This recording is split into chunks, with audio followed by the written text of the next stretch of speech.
Hello and welcome once again to this edition of Elections Unlocked, your one-stop destination for all the big election stories, where we are starting today with the big buzz over whether the Gandhis, that's Rahul Gandhi and Priyanka Gandhi Vadra, will fight from Amethi and Raebareli in Uttar Pradesh this 2024 poll. Speculation is rife ahead of a Congress election meeting of their Central Committee that it could be Smriti versus Rahul Gandhi for a round 3 in Amethi. A Congress district leader in Amethi claiming that Rahul Gandhi will fight from Amethi, or at least that is what the desire of the party workers is. Also, posters have come up in Raebareli which are urging Priyanka Gandhi to fight from there. Remember, Priyanka Gandhi has been aiding her mother, Sonia Gandhi, who's fought from Raebareli but now has moved to the Rajya Sabha. So all eyes, therefore, on Raebareli and Amethi, which are being seen as the Gandhi family pocket boroughs for years, but the BJP breached Amethi. They want to now take on the Gandhis in Raebareli. Well, a short while ago, my colleague Maushmi Singh spoke to Ajay Rai, who's the head of the UP Congress, to find out where he stands on Raebareli and Amethi. Listen in. हमारे साथ उत्तर प्रदेश के कांग्रेस अध्यक्ष अजय राय साहब हैं। नेताओं की joining हो रही है और चुनावी मौसम में सवाल ये भी है अजय राय जी कि अमेठी से राहुल और रायबरेली से क्या प्रियंका लड़ेंगी कि नहीं? देखिए, निश्चित तौर से आज आपने कहा कि मजबूती के साथ कांग्रेस पार्टी का जो कारवां है बढ़ रहा है। आज दो वरिष्ठ लोगों ने आज कांग्रेस पार्टी ज्वाइन किया। सदल प्रसाद जी ने बसपा छोड़कर आज कांग्रेस पार्टी की सदस्यता ली, जो कई बार के विधायक थे, मंत्री थे बसपा सरकार में। दूसरे आज गजराज सिंह जी, जो कई बार के एमएलए रहे, उन्होंने आज आरएलडी छोड़कर, समाजवादी से जो थे छोड़कर आज कांग्रेस में आए हैं। उनका स्वागत है। और निश्चित तौर से राहुल प्रियंका जी के लिए वहां की जनता की तरफ से डिमांड आ रहा है, कार्यकर्ताओं की तरफ से डिमांड आ रहा है, राहुल जी के लिए अमेठी से डिमांड आ रहा है। तो निश्चित तौर से वो गांधी परिवार की सीट थी और गांधी परिवार के साथ रहेगी। स्मृति ईरानी का ऐलान हो गया है। स्मृति ईरानी ने चुनौती भी दे दी राहुल गांधी को, उनका उम्मीदवारी घोषित कर दी है बीजेपी ने अमेठी से। देखिए, ऐसा है, स्मृति ईरानी पहले अपने चीजों को देखें। उन्होंने कहा था 13 रुपया किलो चीनी अमेठी के लोगों को मिलेगा। 13 रुपया किलो चीनी कहा था ना, भाषण में बोला था। को 13 रुपया किलो चीनी अमेठी को दे दिया। कितने लोगों को नौकरी दिया? सारे अभी चुनावी गृह प्रवेश किया उन्होंने, चुनावी गृह प्रवेश किया है। अच्छे 5 साल बाद आप घर बनवा रहे हो। राहुल गांधी का वहां घर घर का व्यक्ति चाहता है। हर अमेठी के परिवार में राहुल गांधी का रिश्ता है। So how should one see the Gandhi strongholds of Amethi and Raebareli in 2024? Is there a weakening influence clearly?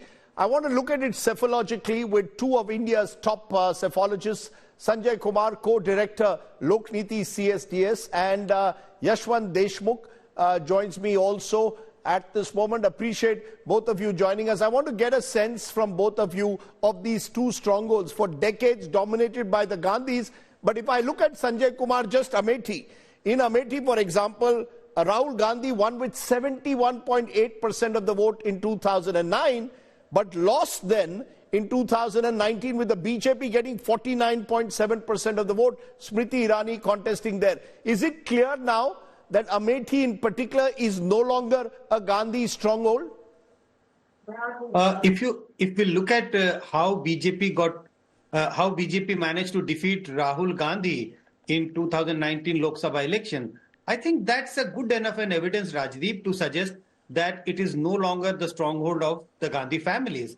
Look at the margin of defeat and the margin of victory of Rahul Gandhi in 2009. So what else could be a better evidence to suggest that Rahul Gandhi's or the Gandhi family's stronghold is Amethi does not remain a stronghold of the Gandhi family? You know, Yashwant Deshmukh, interestingly, Amethi is a constituency with a large scheduled caste population, Dalit population around 26%. But just explain how come within the span of 10 years, a constituency where you get 71% of the vote, you come down by 30%. That's even more than you would in an average constituency anywhere else, possibly in the country. Something has changed. Definitely not just something has changed, Rajdeep. A lot has changed. Honestly speaking, when people analyze Amethi and Raebareli, they only get into the emotive side of the story that, you know, these two areas are emotionally attached with the family at large. what we, in terms of real politics, we do not actually analyze, Rajdeep, that for all these years, big credit of their victory in Amethi Raebareli also went to the non-BJP parties who were supporting them in that way. And this is why their own performance in the assembly election within these 5 assembly segment of these 2 Lok Sabha seats was not always very impressive. And they were always, taking a kind of support of either Samajwadi Party or the BSP. Regardless of the fact they would have won, but that would not be possible easily without the clear and very forward support of Samajwadi Party and the BSP one way or the other. So there are political equations that have been at play, and they will be at play this time as well. Let's look from Amethi at Raebareli, because this is the seat which really was the original Gandhi family bastion, from Firoz Gandhi to Indira Gandhi, then of course to Sonia Gandhi. Here, Sanjay Kumar, Sonia Gandhi hasn't lost way, stretching back to 1999. And the only defeat that they've suffered was in 1977 when Indira Gandhi, the Gandhi family, where Indira Gandhi lost there in 77. What's your sense? Is Raebareli even more difficult, or is it easier? Here too there is a Samajwadi Party influence, and here too now in recent assembly elections the BJP has been making gains. Rajdeep, if you compare Amethi and Raebareli, I would still believe that Raebareli would be much safer compared to Amethi, because Amethi Congress has already suffered a defeat, and given the the mood of the people in UP and across the North Indian state, I don't think there is any sign of Congress revival in Amethi. Raebareli still, because it has been won by Congress for over a period of time. Sonia Gandhi still remains the MP from Raebareli. So the morale of the party worker is still be high. But I don't disagree with the view, or as many people believe, that even in Raebareli, Congress vote support base has been slowly and gradually got eroded. And what Yashwantji was mentioning, if you look at the nature of contest in Raebareli, even in the 2019 election, it became a kind of a direct contest between Sonia Gandhi and her opponent, while all other, the Samajwadi Party, etc., did not contest seriously.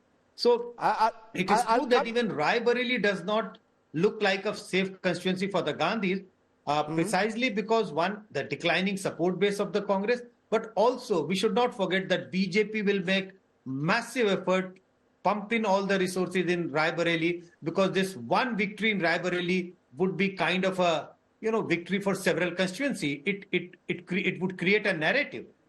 Right. I'll come to Yashwant in a moment. Maushmi Singh, who tracks the Congress, joins us. Maushmi, you've been speaking to Congress leaders through the day.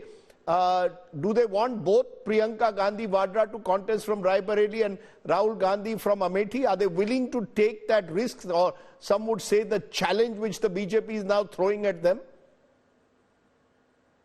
This is a party where, the raw nerve of the Congress party is the Gandhi family. There are an entire battery of sycophants who don't really see beyond the Gandhis. And that's one reason that we are seeing that yet again, proposals after proposals. Though within the party there is a strong sense that in the midst of a Ram Leher, it's not advisable for both the Gandhis to contest from those 2 neighboring constituencies. As Maushmi was saying, Yashwant, even Sonia Gandhi's vote share, which used to be 60% plus, has come down in Raebareli. And I'm looking at the Vidhan Sabha results of Raebareli also. Someone like Aditi Singh, who was a Congress candidate, the moment she shifts to the BJP wins there. So the BJP has grown in Raebareli. The Congress failed to win even in the assembly elections in the area. So clearly it appears that the Gandhi aura no longer holds. If you were advising the Gandhis, would you ask them to take the risk, or look for, is there any safe constituency left in Uttar Pradesh for the Congress? No, I would certainly like them to take the risk and go for it, because leaving that contest out is not going to help Congress in any way. I mean, that's another thing. But there are hard, just as you mentioned, there are hard facts and realities. I was just looking at the data, Rajdeep, and Sonia ji won the seat in 2009 with polling 72%. 5 years down the lane, it dropped to 63%. 5 years further down the lane, it dropped to 55.8% and 56%. So basically, from a high of 72 to 63 to 55, and please remember that 5 years back, when she polled 56% votes, Samajwadi Party and BSP both supported her candidature. So, no, but so the fact that there is a Samajwadi Party Congress alliance in UP, does that make any difference, Yashwant? Does that make it slightly easier or no? Well, it makes it easier because if you look into the Lok Sabha, if I club the assembly election lead into the Lok Sabha area, Rajdeep, just in 2022, the Samajwadi Party is approximately 37% and Congress is 13%. So that tells you that Congress was actually at number 3, BJP number 2 and Samajwadi at number 1 as far as the Raebareli Lok Sabha seat is concerned.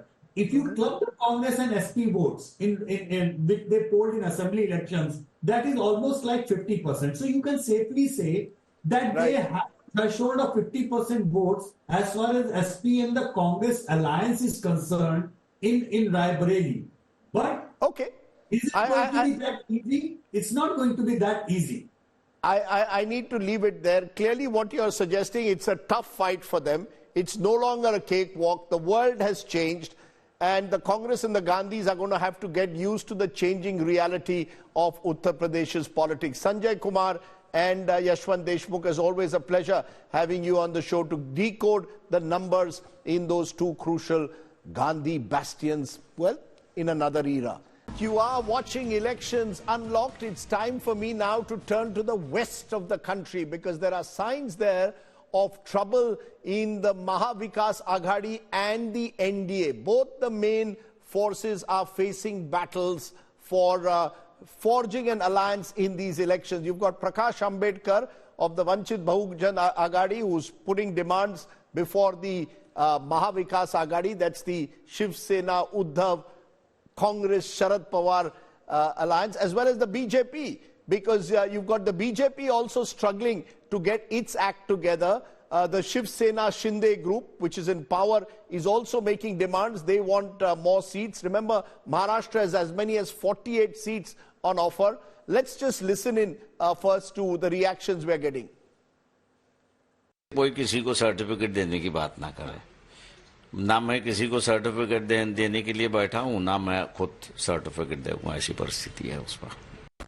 किसी को हमारे commitment के बारे में शंका आशंका निर्माण होने की जरूरत नहीं है।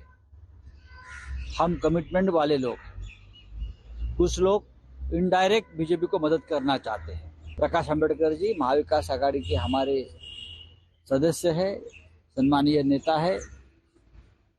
आज प्रकाश अंबेडकर जी, शरद पवार जी, उद्धव ठाकरे जी, कांग्रेस के वरिष्ठ नेता, हम सब बैठकर वंचित बहुजन आघाड़ी से बातचीत। भूमिका रखी ना हमने साहब। पवार साहब ने पक्ष संभालने के लिए पिछले 5 साल जो कुछ यातना सही है अपने लोगों से, उसका जिक्र वो कभी नहीं करते। शरद पवार जी की जब सत्व परीक्षा आई और जब उन्होंने निर्णय लिया हम जाने वाले हैं, तब उन्होंने ये नहीं कहा कि मैं आता हूं, उन्होंने कहा आपको जाना है तो चाहिए। अपना घर टूटे हुआ देखा उस आदमी ने। Okay, let's go straight across to the Mumbai Bureau Chief Sahil Joshi to understand exactly what's happening. Sahil, both the alliances seem to be struggling to get their act together. It's taken a long time, 48 seats on offer. What's the problem? Is it the changing equations? The fact that last time there was a clear BJP Shiv Sena alliance and a Congress NCP on the other side. This time there are new partners. What is the main hitch very quickly? Well, if I want to describe in one line, that in Maharashtra, none of the party can claim that they can have, they can win seats on their own. And at the same time, that is the reason why every party wants to have a fair and square share in the seat sharing. When it comes to Maha Vikas Aghadi, the thing is very clear that the Congress Uddhav Thackeray and Sharad Pawar, they have almost come to the understanding, but the bone of contention is, of course, Prakash Ambedkar, who is not yet clearly saying that he's part of the Maha Vikas Aghadi. Somewhere, Maha Vikas Aghadi leaders know that Prakash Ambedkar may not come with them, but they don't want to give him a chance to say that he was not given a proper hearing, and that is the reason why he had to quit Maha Vikas Aghadi and fight on its own. On the other hand, in Mahayuti, the BJP is the one who is deciding the seat share, but at the same time, the BJP understands that this is the best opportunity for them to use their influence in alliance of Mahayuti and get maximum number of seats when it comes to the seat sharing. Whereas the Shinde and Ajit Pawar wants to somewhere, try to reach to a point where they can at least claim that they got a respectable number in Mahayuti. But eventually, everything will depend on what Amit Shah decides in this Mahayuti. Today, he had a meeting with the BJP core committee. Soon he's going to meet Ajit Pawar and Eknath Shinde again in Delhi. He had a couple of meetings in last 2 days, but nothing is yet finalized. He has just asked them to do one thing. His alliance partners, Amit Shah said that be practical when it comes to the seat sharing. Don't go by the emotion. We will really have to wait and see that how much the practical card plays in when it comes to the seat sharing in Mahayuti.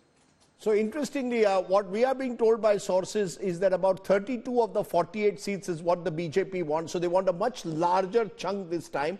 The Shinde Sena also wants at least 13 of their sitting MLAs, sitting MPs to get seats. All of this makes it a little complicated. And as Sahil said, on the other side, the Vanchit Bahujan Aghadi of Prakash Ambedkar has become a bit of an X factor in that alliance. But we look closely at this and other stories from Maharashtra and across the country. For now, Sahil, thank you very much for joining us. Just about time to wrap up this edition of Elections Unlocked. But before we end, I want to leave you with our quotes of the day. Prime Minister Narendra Modi in West Bengal taking on the Mamata Banerjee government, meeting few women victims of Sandesh Kali and claiming that the TMC simply hasn't done enough for women's empowerment. Mamata, on the other hand, at a press conference today announcing that she will give even more welfare schemes for women voters. The fight for the woman voter is alive and well in West Bengal. I leave you with that.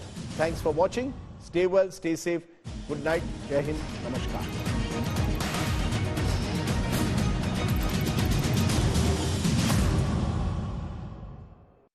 इसी धरती पर TMC के राज में नारी शक्ति पर अत्याचार का घोर पाप हुआ है। संदेश खाली में जो कुछ भी हुआ उससे किसी का भी सिर शर्म से झुक जाएगा। लेकिन यहां की टीएमसी सरकार को आपके दुख से कोई फर्क नहीं पड़ता। टीएमसी सरकार बंगाल की महिलाओं के गुनहगार को बचाने के लिए पूरी शक्ति लगा रही है।